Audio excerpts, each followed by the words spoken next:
A 3.84 kilogram object, it's already going 42 meters per second. It experiences a force. This looks like a force that's slowing it down, right? Because it's opposite the direction that the object's going, right? For 2.6 seconds, what is the final velocity of the object? Do you object to the word object? Sorry. That's so sad. I'm the only one to laugh at my jokes. Okay. I think this is. Oh, this is F equals ma first. Because we have the force. Now we have the mass and the force, right? This is mass. This is force. So we're going to do F equals ma first. Always have to decide, right? Let's do that first. So let's see. Force is negative 23.5. That equals 3.84. Masses are always positive, we think. All right, let's see. Okay, A. Minus 23.5 divided by 3.84.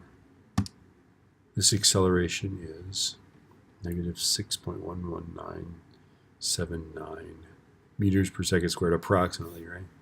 Okay, so now then we're going to do Suvat, right? So Suvat. My name is Suvat. All right, let's see.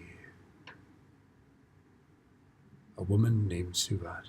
What are we doing here? Oh, the acceleration. Okay, so let's see.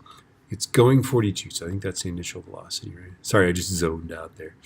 Okay, let's see. It is, we want to know the final velocity, so it doesn't stop. 2.6 seconds is our time. Right, and then this guy is, this guy here, right? Is negative 6.11979. Okay, now how are we going to find? I guess we use no S. Oh, that's easy. Use no S, which is this guy, right?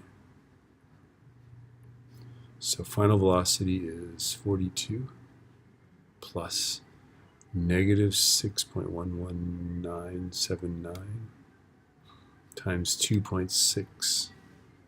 42 plus this number I just got times 2.6. 26.088.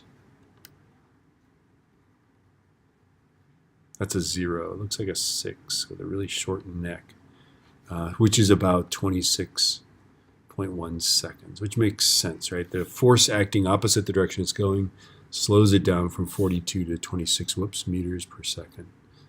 Like seconds. There we go. All right.